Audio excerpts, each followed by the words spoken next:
The alarm started screaming at exactly 0347 hours. Officer Shimra jumped from her rest pod and rushed to the monitoring station.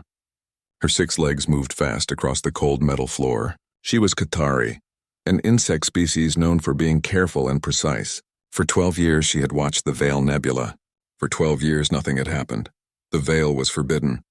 Everyone in the galaxy knew this. 847 cycles ago, the Galactic Concordat had placed warning beacons around the entire region. Ships that entered the Veil disappeared, all of them. No wreckage, no distress calls.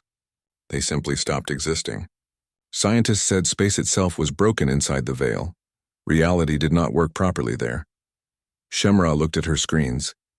Her antennae twitched with confusion. There was a ship signature inside the Veil, not entering, not leaving, just sitting there. She ran the scan 3 more times. The result was always the same. Impossible, she whispered. Her translator device made the word sound harsh. She checked the logs. No jump signature. When ships traveled faster than light, they left marks in space, like footprints in snow. This ship had no footprints. No wormhole. No spatial tear. The ship was simply there, as if it had always existed in that exact spot. Shemra sent an emergency message to Concordat headquarters. Then she aimed her long-range cameras at the ship. The image took 6 minutes to resolve. When it appeared on her screen, her blood ran cold. The ship was crude, primitive. Its hull showed blast marks and rough welding. The design was simple and practical. She recognized it immediately. Human.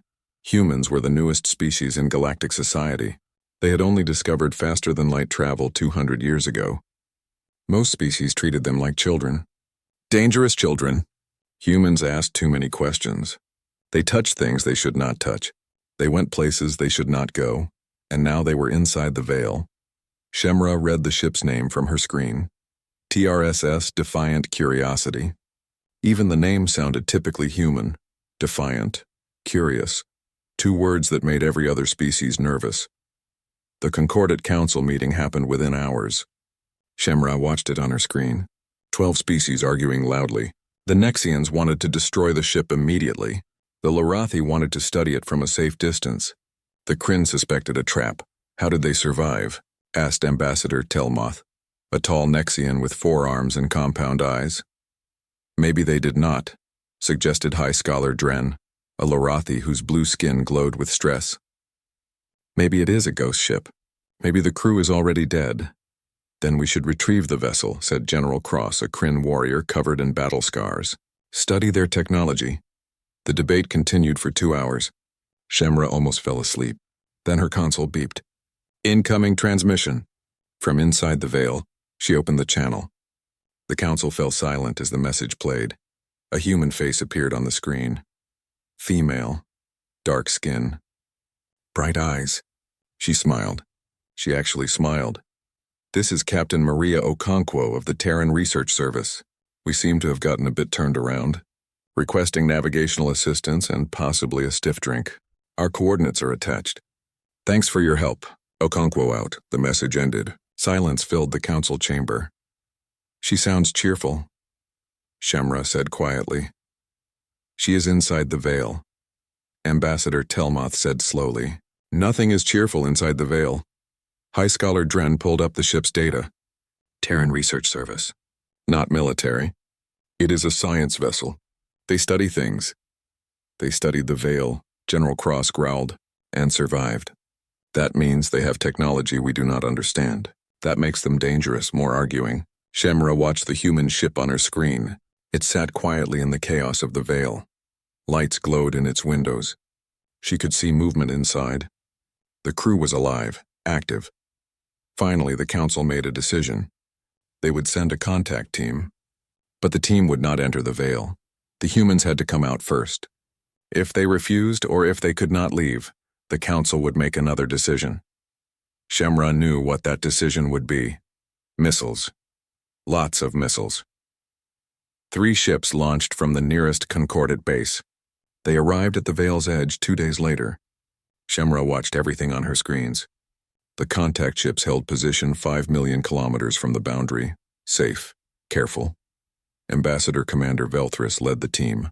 He was Nexian like Telmoth but older, more experienced. He had negotiated peace treaties with 14 species. He had seen war and chose diplomacy. The Concordat trusted him. Velthris broadcast on all frequencies. Human vessel Defiant Curiosity. This is Ambassador Commander Velthris of the Galactic Concordat. You are in forbidden space. You must exit immediately. Do not attempt to explore further. Exit now and we will provide assistance. The response came after 3 minutes. Captain Okonkwo again, still smiling. Ambassador Commander Velthris, good to meet you. We would love to exit. Unfortunately, we have a small problem. Our drive system is somewhat experimental. It may have broken physics a little bit. We need approximately 6 hours to recalibrate. While we work, would you like to come aboard for tea? I promise our ship is perfectly safe. Well, mostly safe. We have excellent life support. Velthris looked at his team. Dr. Shen, a Lorathi physicist. Lieutenant Cross, a Kryn Marine. Both looked back at him with horror in their eyes. She wants us to enter the Veil, Dr. Shen whispered. She wants us to have tea, Lieutenant Cross added. As if this was even more insane, Velthris thought carefully. Humans had been inside the Veil for an unknown amount of time. Their crew was alive, healthy, happy. This should be impossible. Which meant humans knew something the Concordat did not. Something important, Captain Okonkwo, Velthris said slowly. We will consider your invitation. Stand by. He closed the channel and looked at his team. Volunteers? Nobody spoke. Entering the Veil meant death. Everyone knew this. It was fundamental truth. Like gravity. Like time. Then Dr. Shen raised one hand. I volunteer. I must know how they survived. Lieutenant Cross grunted. Someone needs to protect the scientist. I volunteer. Velthris felt pride and fear in equal measure. Then I will join you. We go together. 20 minutes later, a small shuttle detached from the Concordat ship. 3 people inside. 3 people who might not return. The shuttle approached the Veil's boundary. Shemra held her breath, watching from her station. The shuttle crossed the boundary. Space twisted on her screens. For 5 seconds, the shuttle existed in 2 places at once. Then it solidified. Still there. Still moving. Still alive. The shuttle flew toward the human ship. Toward the impossible. Toward answers. And in her monitoring station, Shemra realized something important. Humans had changed the rules. The Veil was not what everyone thought it was. Nothing would be the same again. The shuttle ride through the Veil felt wrong. Lieutenant Cross gripped his weapon so hard his knuckles turned white. Well, they would have if Kryn had knuckles. His claws dug into the armrest instead. My instruments are screaming, Dr. Shen said. The Lorathi scientist stared at her scanner. Space is broken here. We exist in multiple locations simultaneously. This should kill us. Yet we live, Ambassador Velthris said calmly. His compound eyes watched the human ship grow larger. The humans have been here longer than us. They seem fine. Humans are insane, Cross muttered. This proves it. The TRSS Defiant Curiosity filled their view screen. Up close it looked even more primitive. The hull had been repaired many times. Different metals patched different sections. Nothing matched. But the ship was whole. Functional. Lights glowed warm through the windows. They dock manually, Velthris said, reading the instructions. No automatic systems, of course not, Cross growled. Probably held together with hope and prayer. The docking was surprisingly smooth. The airlock connected with a solid thunk. Green lights. Atmosphere equalized. The door opened. A young human stood there. Male, maybe 20 standard years old. He wore a jumpsuit covered in oil stains. His face split into a huge smile. Welcome aboard, he said in perfect galactic common. I'm Ensign Michael Park. Captain's in the mess hall. Follow me. Oh, fair warning. The coffee is terrible, but it's all we've got. He turned and walked away. Just like that. No weapons check. No security scan. No formality at all. Cross looked at Velthris. Velthris looked at Shen. Shen shrugged, which made her bioluminescent patterns flicker. They followed the ensign. The interior of the ship shocked them. Velthris had seen many vessels in his career. Military ships were organized and clean. Civilian ships were comfortable and decorated. This ship was chaos, papers stuck to walls with tape, handwritten notes everywhere, equipment scattered in corners, a whiteboard covered in mathematical equations, coffee cups on every surface, and music. Loud music coming from somewhere. Sorry about the mess, Ensign Park called over his shoulder. We've been running tests non-stop. Haven't had time to clean. They walked past an open door. Inside, 2 humans worked on a massive machine. Sparks flew. One human laughed. The other one swore cheerfully. Engineering, Park said. Don't look directly at the fusion core. Makes your eyes hurt. 3 more turns. Past a room where someone practiced zero-gravity yoga. Past a galley where someone cooked something that smelled amazing and terrible at the same time. Past a window showing the Veil's twisted space outside. Finally, they reached the mess hall. It was small. 6 tables, food dispensers along one wall, and sitting at the center table eating noodles from a bowl was Captain Maria Okonkwo. She looked up and smiled. Ambassador Velthris. Dr. Shen. Lieutenant Cross. Please sit. Can I get you anything? We have coffee, terrible tea, and something Michael swears is hot chocolate, but I have my doubts. Velthris sat carefully. The chair was designed for humans. Too small, but he managed. Captain Okonkwo, we need to understand. How are you alive? Okonkwo put down her bowl. That's the question, isn't it? Want the short version or the long version? Both, Dr. Shen said immediately. She pulled out a recording device. Fair enough. Okonkwo stood and walked to a screen on the wall. She pulled up diagrams. We were testing a new drive system. Not faster than light. Something different. We call it the probability displacement engine. That is not a real term, Shen said. It is now, Okonkwo replied cheerfully. Here's the theory. Quantum particles can exist in multiple states simultaneously until observed, right? Schrodinger's cat and all that. So we asked ourselves, why can't a ship do the same thing? Velthris felt his brain hurt. You tried to make your ship exist in multiple locations. Exactly. Okonkwo pointed at him. We wanted to displace 50 light years.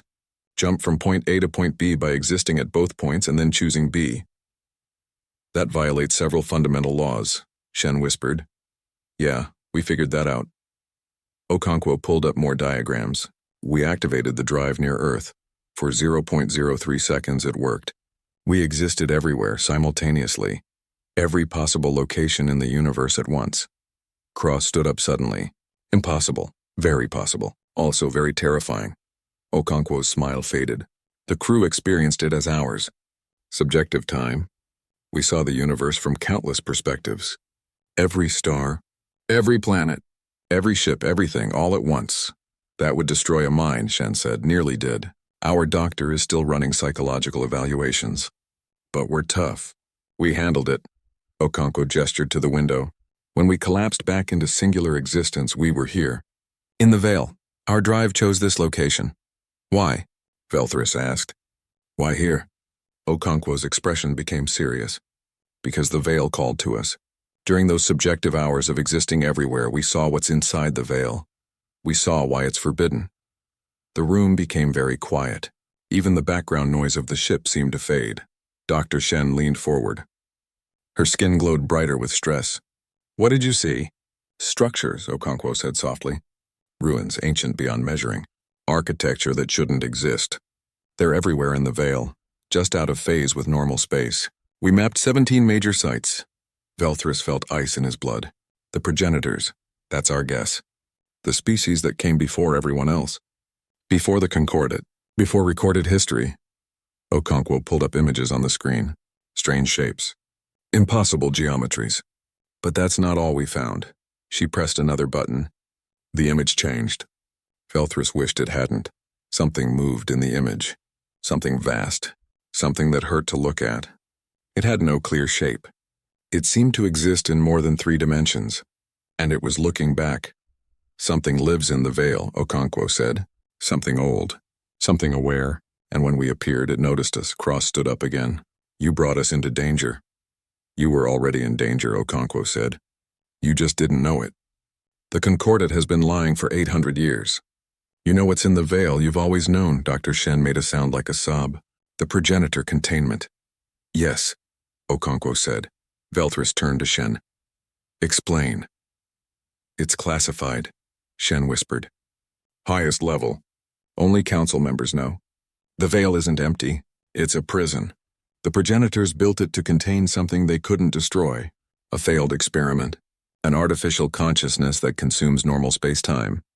And you brought us here, Cross repeated. He sounded angry. We didn't know, Okonkwo said. We're scientists. We study things. We explore. That's what humans do. We see a mystery and we want to solve it. You see danger and you rush toward it, Cross corrected. Maybe. Okonkwo shrugged. But now we're here, and we've learned something incredible. The veil isn't impassable. The containment isn't perfect, and whatever is trapped inside is waking up. Alarm klaxons started screaming throughout the ship. Red lights flashed. Ensign Park's voice came over the intercom. Captain, we've got massive spatial distortions. Something's moving in the deep veil, something big. Okonkwo ran to a console. Velthris and the others followed. The screen showed sensor data. A contact, huge, moving toward them. How big? Velthris asked. Moon-sized, Okonkwo said quietly. And accelerating. Velthris activated his communicator. All Concordate ships, this is Velthris. Emergency evacuation. Leave the region immediately. What about you? His ship commander asked. We're working on it. Velthris looked at Okonkwo. Can your drive get us out? Not safely, not here. Space is too unstable. If we activate the drive, we might appear inside a star. Or nowhere at all. Then we're trapped, Shen said. Not trapped, Okonkwo corrected. Motivated. Chief Engineer Park says he can fix the drive, make it safe for one jump, but he needs 6 hours. We don't have 6 hours, Cross said, watching the contact on the screen. Okonkwo smiled. That same cheerful smile. That human smile that meant they were about to do something crazy. Then we'll have to buy some time, she said. Let me show you what else we've been working on.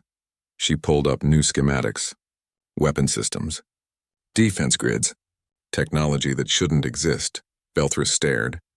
Your ship isn't just a research vessel. No, Okonkwo admitted. It's not. We're scientists. But we're also human. And humans always have a backup plan. The thing in the veil moved closer. Reality twisted around it. Time became strange, and the humans prepared to fight. The thing emerged from the deep veil like a nightmare becoming real. Lieutenant Cross had fought in 12 wars. He had seen terrible weapons. He had watched planets burn. But this was different. This made him afraid. What is that? He whispered. On the screen, the structure looked like a moon, but wrong. Its surface shifted constantly. Geometric patterns that hurt to watch. Architecture that existed in more than 3 dimensions. Parts of it seemed to be in multiple places at once. Progenitor construct, Dr. Shen said. Her voice shook. An automated defense system. I've seen references in ancient texts. They were supposed to be legends. Captain Okonkwo studied the readings. Her crew worked around her, moving with practiced efficiency. No panic, just focused action. Velthris found this both impressive and disturbing. Chief Park, Okonkwo said calmly. How long until the drive is ready? 6 hours, Captain. The voice came through speakers. I can maybe do 5 if I skip safety checks. Don't skip safety checks. We've pushed physics enough for one day. The construct moved closer. Its approach caused space to ripple. The defiant curiosity rocked slightly. Red lights flickered. It's scanning us, said a human at the sensor station. Active scan. It knows we're here. Of course it does, Okonkwo said. We're loud. We've been loud since we arrived. She turned to Velthris. Ambassador, I recommend you return to your ships. Get out of the veil while you can. And leave you here? Velthris felt his honor burning. No. We can handle this, can you? Cross challenged. That thing is the size of a moon. Your ship is tiny, Okonkwo smiled. Size isn't everything, Lieutenant. Doctor, how would a progenitor construct identify threats? Shen thought quickly. Energy signatures. Technology level. Behavior patterns. It would compare intruders to known parameters. And we don't match any known parameters, Okonkwo said. We're human. We're new. We use technology that doesn't exist in concordant databases. We might confuse it. Or we might make it angry, Cross said. Also possible. The construct stopped moving. It hung in space 200,000 kilometers away. Close enough to see details. Far enough to be safe. For now, it's charging weapons, the sensor operator said. Energy spike. Multiple targeting systems active. Here we go. Okonkwo touched a control panel. Battle stations. Defensive mode only. Do not fire first, Captain. A young woman at the weapons console looked confused. We're not fighting? Not yet.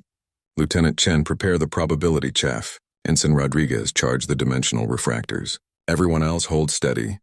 Velthris had no idea what those systems were. Neither did Shen or Cross. They watched in confusion as the human crew worked. The construct fired. Beams of energy that made space scream. They should have destroyed the defiant curiosity instantly. Should have vaporized it. Instead, something impossible happened. The ship moved. Not with engines. Not with thrusters. It simply existed somewhere else. The beams passed through empty space where the ship had been. Probability chaff deployed, Lieutenant Chen reported. We're occupying 17 possible positions simultaneously. The construct can't establish a lock. Cross stared. You're using your broken drive as a defense. Not broken, Okonkwo corrected. Experimental. There's a difference. The construct fired again. And again. Each time, the defiant curiosity flickered between positions. The beams hit nothing. Space filled with wasted energy. It's adapting, Shen said. She watched the construct's patterns change. It's learning our behavior. Of course it is. It's ancient artificial intelligence. But we're also learning. Okonkwo studied the data. It's not trying to destroy us. It's trying to contain us. See the pattern? It's herding us toward the Veil's center. Toward the prisoner, Velthris realized. It thinks we're trying to break the containment, which means it's following protocols. Operating on programming. Okonkwo's eyes lit up. It can be reasoned with. You want to talk to it? Cross sounded shocked. Why not? It's intelligent. Artificial but intelligent. It's also shooting at us. Because we're unknown. We need to introduce ourselves properly. Okonkwo pulled up a communications console. This might be crazy. Might be. Velthris said. Okonkwo started typing. Not words, mathematics, physics equations. She worked quickly, her fingers flying across the keyboard. The crew watched in silence. What are you doing? Shen asked, showing my work. Like school. Remember school? You solve a problem, you show how you solved it. Proves you're not cheating. Proves you understand. She pulled up the schematics of the probability drive. Every detail. Every calculation. Every mistake they had made and how they fixed it. Then she added more. Their observations of the Veil. Their mapping of the ancient structures. Their theories about the progenitors. You're giving away your technology, Cross said. I'm sharing knowledge. Different thing. Okonkwo finished and hit a button. Broadcasting now. In mathematics, universal language, the message transmitted. Pure data. Raw information. The construct stopped firing. It sat in space, silent, processing. 47 minutes passed. The defiant curiosity drifted quietly. The crew waited. Velthris found himself holding his breath. Shen's skin flickered through worried colors. Then the construct responded. Not with weapons, with data. Massive amounts of data. It flooded the ship's computers. Information downloaded faster than the systems could display. Cut it off. Someone shouted. No, Okonkwo said. Let it through. This is what we wanted. It's overloading our systems. Then expand the buffer. Use auxiliary storage. Use everything we have. This is history. Real history. The download continued. 20 minutes, 30. The crew worked frantically to capture it all. Finally, it stopped. The construct fell silent again. Okonkwo pulled up the first files. Her hand shook slightly. Oh my God, it's everything. The complete history of the progenitors. The creation of the Veil. The reason for the containment. Shen rushed to her side. Together they read. Velthris saw their expressions change.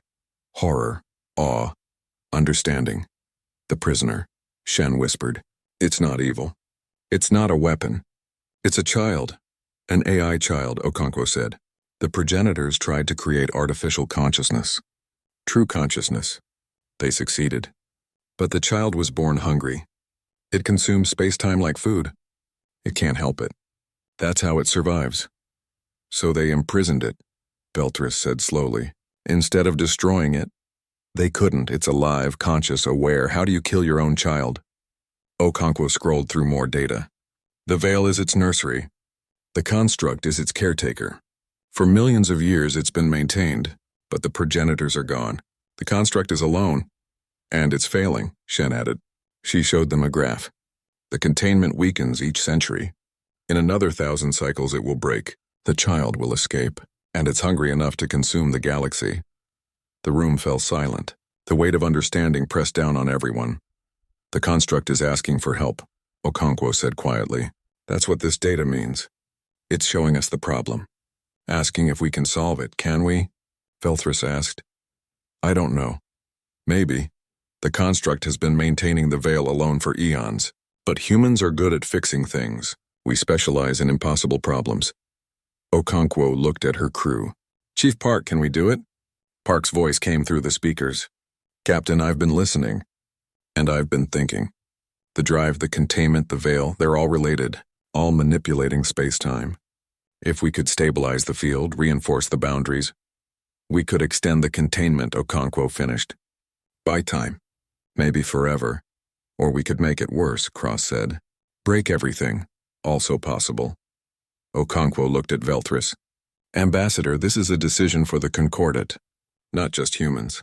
What happens here affects the galaxy, Velthris thought carefully. He had negotiated peace treaties, resolved conflicts, built bridges between species, but this was bigger than politics. If we do nothing, he said slowly, the containment fails eventually. The galaxy dies. Yes. If we try and fail, it fails faster. The galaxy dies. Also yes. But if we try and succeed, we save everyone. Okonkwo nodded. Those are the options. Velthris made his decision. Then we try. I will authorize Concordat support. Resources, scientists, whatever you need. We'll need a permanent presence here, Okonkwo said. A station, a team. People willing to work with the construct. To maintain the containment. To study the child. This becomes a long-term project. Humans will do it, Velthris said. I know your people. You'll volunteer. Damn right we will. Okonkwo grinned. This is the best research opportunity in the universe. Every scientist will want this posting. Cross shook his head. Humans are insane. Probably, Okonkwo agreed. But we're useful insane. The construct transmitted again. Simple message this time. Coordinates, a location near the veil's edge. A safe place to build a station, and permission. Formal permission to enter the veil, to work, to help. The impossible had become possible. Humanity had found a way, as always. The Concordat Council chamber had never been so loud. 12 species arguing at once, voices overlapping, translators struggling to keep up. Ambassador Velthris stood in the center of it all, waiting for silence. Order. High Chancellor Mortek slammed his gavel. The Theran leader's 4 eyes blazed with authority. Ambassador Velthris has the floor. The noise faded. Velthris activated his presentation. Images of the veil appeared on the main screen. The progenitor construct. The data they had received. The truth. The containment is failing, Velthris said simply. In 1,000 cycles, perhaps less, it will break. The prisoner will escape, and it will consume everything. Then we evacuate the galaxy, suggested Ambassador Telmoth. Move to another galaxy. There is no time, Dr. Shen said. She stood beside Velthris. The prisoner experiences time differently. Once free, it can reach other galaxies within cycles. Nowhere is safe. Then we destroy it, General Cross said. Throw everything we have at the veil, break the construct. Kill the prisoner before it escapes. It's conscious, Velthris reminded him. Alive, aware. The progenitors couldn't kill it. They tried. For thousands of years, they tried. It cannot be destroyed, so we do nothing? Telmoth spread his arms. We wait to die? No. Velthris pulled up new images. We accept the human proposal. We build a research station. We work with the construct. We strengthen the containment. The chamber erupted again. Half the council approved. Half rejected. The arguments became heated. Velthris waited patiently. High Chancellor Mortek called for a vote. It took 3 hours. Species debated. Coalitions formed and broke. Finally, the decision came. The proposal passed. Barely. By 3 votes. The humans may proceed, Mortek announced, under Concordat supervision. With full oversight. If they fail, if they endanger the galaxy, we will intervene. Velthris bowed. Understood, High Chancellor. 6 months later, construction began. The Veil Watch station rose at the boundary of forbidden space. Humans led the project, but other species helped. Lorathi physicists, Nexian engineers, even Kryn soldiers, though they complained the entire time. Captain Okonkwo supervised everything. She was no longer captain of the Defiant Curiosity. She was now Commandant Okonkwo, leader of the Veil Watch. Her crew had volunteered to stay. All of them. Not one had requested transfer. Humans, Cross muttered, watching them work. They treat death as an adventure. They treat everything as an adventure, Velthris corrected. He had stayed too, officially as concordant observer, unofficially because he was curious. He wanted to see if humans could actually succeed. The station grew quickly. Modular construction. Human efficiency. Within 3 months, the basic structure was complete. Life support. Research labs. Habitation pods. Defensive systems just in case. The construct watched everything. It maintained distance but stayed close enough to monitor. Okonkwo reported that it sent data daily. Corrections. Suggestions. Improvements to the station design. It's helping us, she told the council during a progress report. It wants this to work. Because it's desperate, Telmuth said. Alone for millions of years. Of course it wants help. Maybe, Okonkwo agreed. But it's also careful. It's teaching us. Showing us how the containment works. How to maintain it. How to strengthen it. She pulled up schematics. The veil isn't a wall. It's a field that shifts space-time. The prisoner exists in normal space, but the field makes that space very small. Like a bubble. The prisoner thinks it has infinite room, but it's actually confined to a region smaller than a solar system. And the field is weakening, Shen added. Like a battery losing charge. We need to recharge it. How? Mortek asked. That's what we're figuring out. Okonkwo smiled. Chief Engineer Park has a theory. The progenitors used massive energy generators, dimensional taps drawing power from other realities. But the generators are old, breaking down. We need to repair them. Or build new ones, Park added. He appeared on screen next to Okonkwo. We've been studying the progenitor technology. It's incredible. Way beyond us. But we're learning. Give us a year, maybe 2. We think we can create new generators.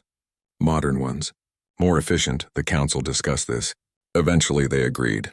1 year to show progress. Then another review. Okonkwo returned to the station.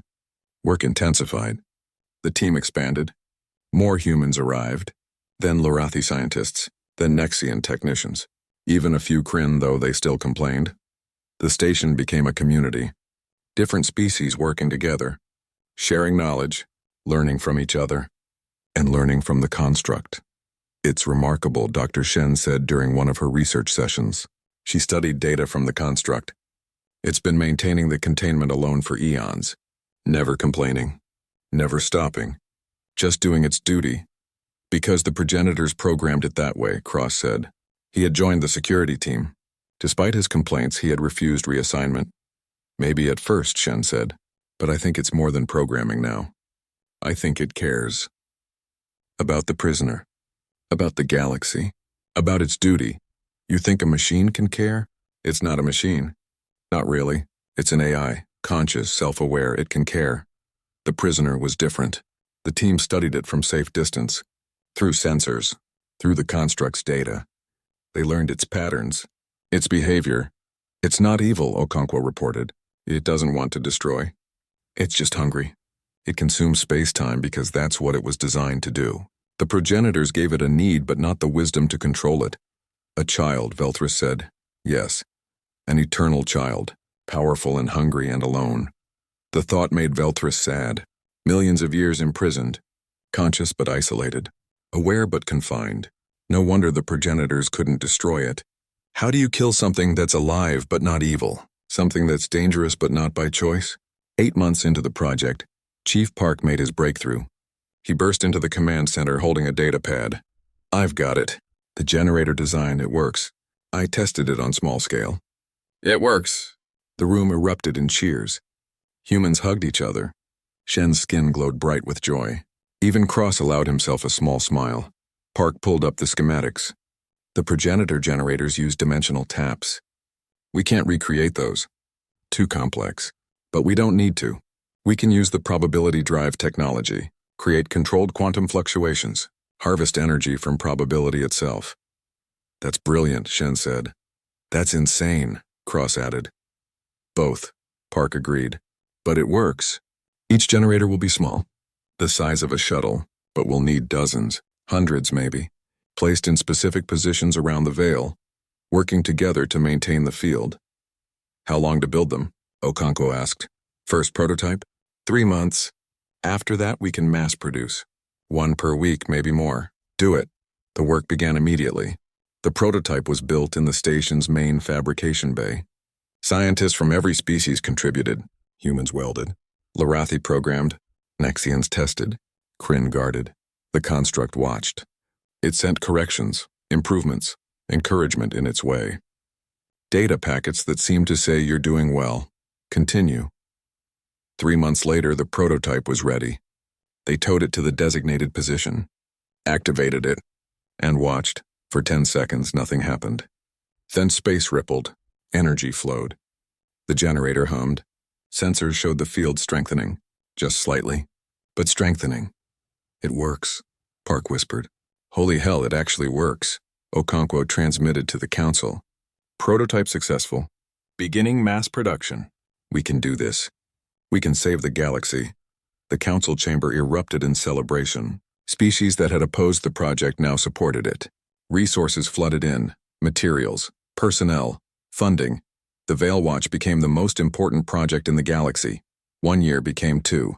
2 became 3. The generators spread around the Veil. Dozens became hundreds. The field stabilized, then strengthened. The containment was working, and in the center of it all, the prisoner slept peacefully. Still hungry, still dangerous, but secure, safe. The galaxy was safe. Humans had done the impossible. Again.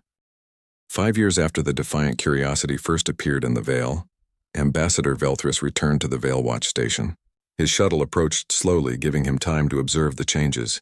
The station had grown. What started as a small outpost was now a major facility. Docking bays, research complexes, living quarters for 200 permanent residents. Solar panels stretched in every direction, soaking up energy. Ships came and went constantly, bringing supplies and personnel. And everywhere, covering every surface, was human graffiti. Painted murals, written jokes, mathematical equations scrawled next to inspirational quotes. Someone had painted, "Welcome to the edge of reality," above the main airlock. Velthris smiled. Very human, he docked and entered the station. Music played through the corridors. Not quiet, dignified music. Loud, energetic human music with guitars and drums. A Larathi scientist danced past him, bobbing her head to the rhythm. Ambassador Velthris. She stopped and bowed. Welcome back. Commandant Okonkwo is in Research Lab 3. She's been expecting you. Thank you, Dr. Shen. You remember me? Velthris looked closer. Dr. Shen? You stayed? Of course I stayed. This is the most important research in the galaxy. Why would I leave? She gestured around. Besides, the humans grow on you. They're chaotic but brilliant. Insane but effective. I've learned more here in 5 years than in my entire previous career. She hurried off, still dancing slightly. Velthris watched her go. The scared, cautious scientist who had first boarded the defiant curiosity was gone. This Shen was confident, happy, changed by working with humans. He found Research Lab 3 easily. Just followed the sounds of argument. Inside, Commandant Okonkwo stood at a holographic display, debating with Chief Engineer Park and a Nexian technician. The harmonics are off, Park insisted. Generator 247 is out of phase with its neighbors.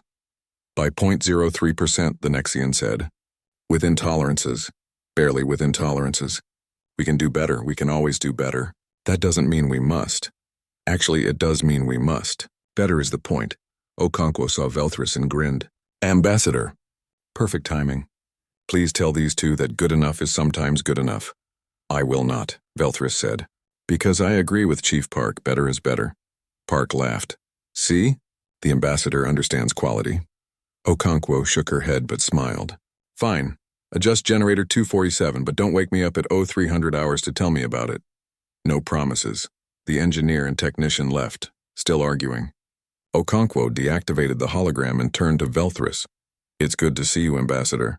What brings you to our little corner of chaos? Official inspection. The council wants an updated report. Of course they do, come on. I'll give you the tour. They walked through the station together. Okonkwo pointed out improvements. New labs, better sensors, upgraded defensive systems, though she assured him they had never been needed. The construct is peaceful, she explained. It helps us, guides us. Corrects our mistakes. It's like having a very patient teacher who's millions of years old. You communicate with it regularly, daily, sometimes hourly. It sends data. We send questions. It's actually quite chatty in its way. She pulled up a data pad. Look at this. Yesterday we asked about progenitor art. It sent us an entire database, music, visual art, poetry. Turns out the progenitors were very creative. You asked an ancient AI about art? Why not? It knows things. We want to learn. Seems logical. They reached the observation deck. A massive window showed the veil in all its twisted glory, and floating in the distance the construct. Still massive, still impossible, but somehow familiar now. We named it, Okonkwo said softly. The construct. We call it Guardian. Seemed appropriate. Does it approve of the name? It sent us a mathematical expression that our linguists interpret as pleased agreement. So yes, I think it approves. Velthrus looked at the generators scattered throughout space. Hundreds of them now. Each one glowing slightly, maintaining the field. The containment was stronger than ever. You did it, he said. You actually did it. We did it, Okonkwo corrected. Humans, Lorathi, Nexians, Kryn, everyone. This is a concordant achievement. We just organized it.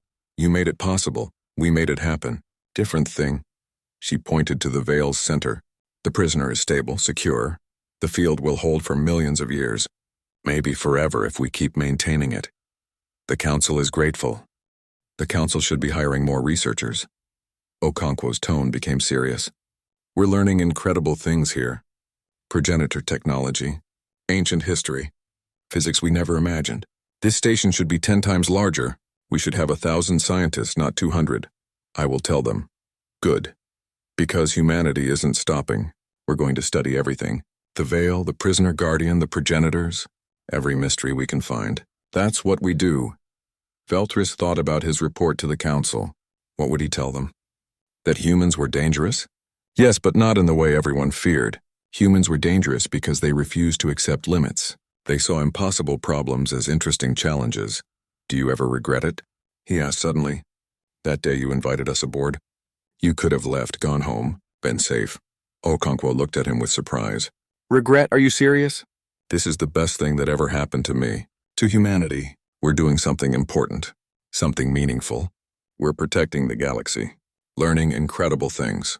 Working with the most advanced technology that ever existed. And you think I'd regret that? It's dangerous. Everything worthwhile is dangerous. Safe is boring. Safe is standing still. We didn't come to space to be safe. We came to explore, to discover, to push boundaries. She gestured to the window. This is the edge of everything.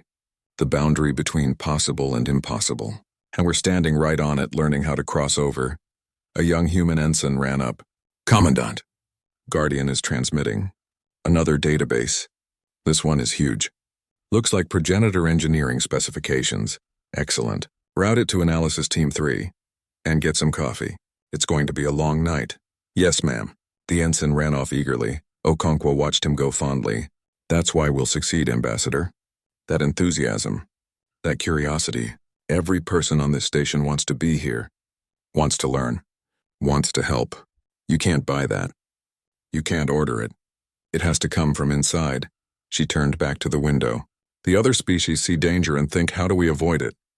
Humans see danger and think, how do we fix it? That's the difference. That's what makes us useful. Useful, Velthrus repeated. The council called you reckless.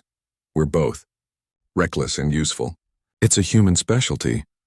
They stood in silence for a while, watching the generators maintain their eternal vigil. Watching Guardian float peacefully in the twisted space. Watching the impossible become routine. I have a question, Velthrus said finally. What happens when we solve this? When the containment is permanent and stable? What will humans do then? Okonkwo smiled. That same bright, confident smile she had worn 5 years ago when she first transmitted from inside the veil. Find the next impossible problem, she said. Obviously. There's always another mystery, Ambassador. Another question. Another challenge. The universe is infinite. We've barely started exploring it.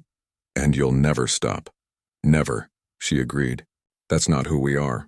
We're humans. We don't stop. We don't quit. We find a wall and we climb it. Find a door and we open it. Find a problem and we solve it. That's our nature. Velthrus thought about his report again. What could he tell the council that would make them understand humans? How could he explain that this reckless, curious, impossible species had become essential to galactic survival? I need to update my report, he said. Say nice things about us. I will say true things, which include many nice things. Okonkwo laughed. Fair enough. Velthris prepared to leave. But at the door he paused and turned back. Commandant Okonkwo, on behalf of the Galactic Concordat, thank you. For everything? You saved us all. We're not done yet. Still work to do, I know. But thank you anyway. He left the station 2 days later.